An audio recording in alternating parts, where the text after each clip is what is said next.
Welcome to Wayne Phillis KIA, I'm Ashley, and today we're looking at the brand new Kia Niro. It's a completely ground up rebuild new model, completely different to the previous version. Comes with a lot more technology, and we're going to have a look at both the hybrid version today and the full EV.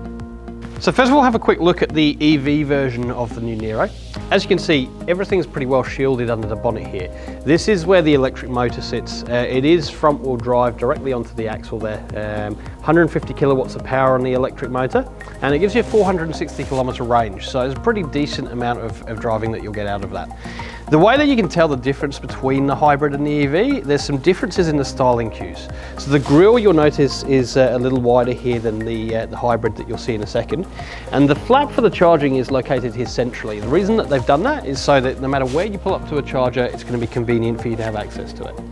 One of the big differences you'll notice on this new version of the Niro is that you now have the ability for the DC fast charge. So these pins here open up, and that's where you'll put your plugs into. This bottom one here is what allows you to do that DC charge, which means you're going to get that much quicker charging time. You can get 10 to 80% in less than an hour on this car. Now, if we move across to the hybrid, you'll see what I was talking about with the differences on the styling cues. A little bit thinner style grille here. This section down here at the bottom is also slightly larger with the slats for the airflow, which you need obviously because this one does have an engine. So 1.6 litre engine on this one, mated with a smaller electric motor and smaller battery pack. This obviously being a hybrid doesn't have a pure electric range. 109 kilowatts combined out of this one though. It'll do you very, very nicely, and it is probably the solution for those people that are not looking to spend quite so much as a full EV, but would like to have that more green footprint with their driving. So as well as the different options for power on the car, whether it's EV or hybrid, there are a couple of different trim levels in the range. The ones that we've got here are both GT lines, which is the higher spec. The other option is the S, but even though it's a base model, they do come very well equipped because of what these cars are. Stylistically, there are a couple of differences that you can pick up on between the hybrids and the EVs as well. So the car on this side here is a GT line with the hybrid wheels, whereas this one has the EV GT wheels. Difference being that these are designed to be more aerodynamic to get you that maximum possible range. The other thing is the EV comes with a sunroof that's not available on the hybrid. And if we just take a look at the side of the car down here, this will also point out a couple of things with the colours. So whether it's hybrid or EV, this is an option on both. This one has the grey C-pillar. That's available with this Snow White Pearl paint. The other thing that you can get, if you go for mineral blue or cityscape green, there'll be the option of the black C-pillar instead.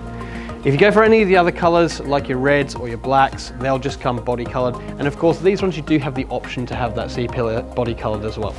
So the level of technology on the Niro is great for a small SUV. When you look at some of the competitors, not many else can compare with the tech that you get on one of these.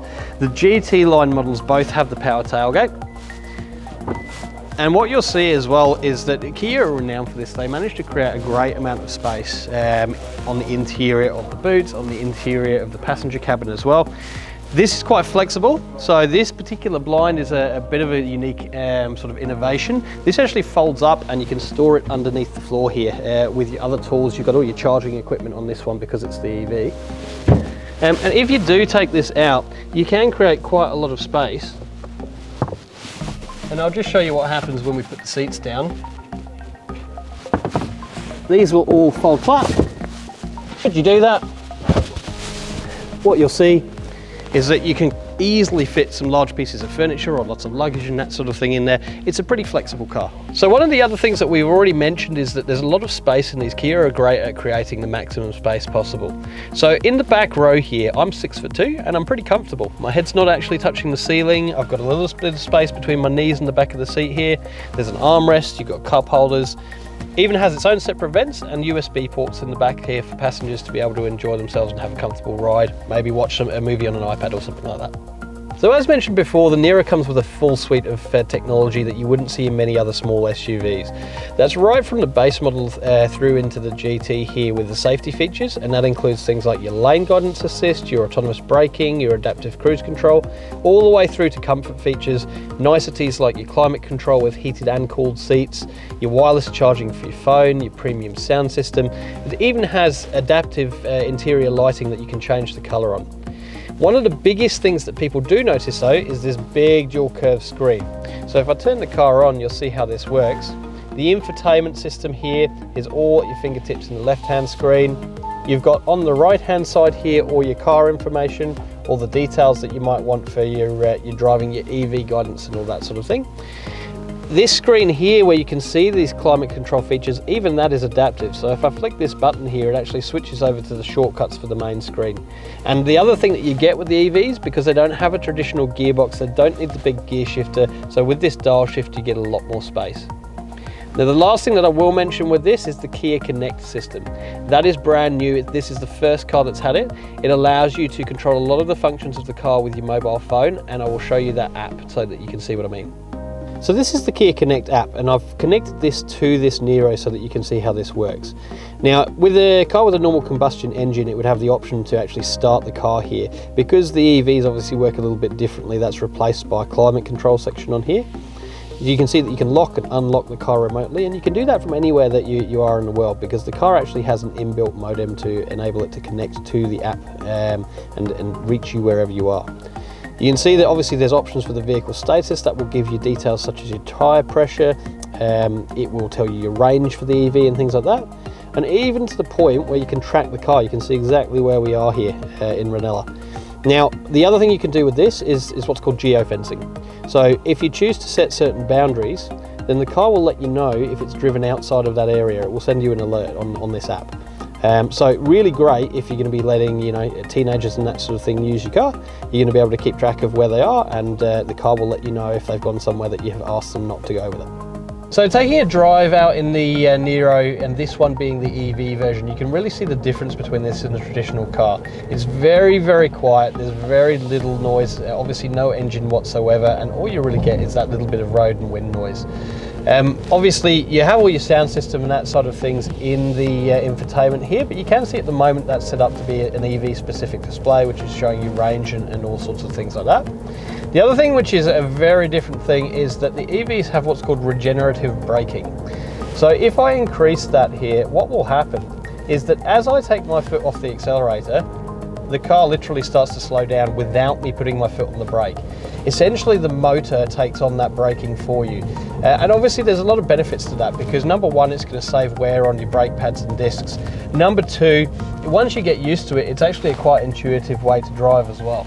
As mentioned earlier, you can get up to 460 kilometers out of these, so it does lessen the range anxiety because it is a pretty decent amount of distance that you can go before you do need to charge.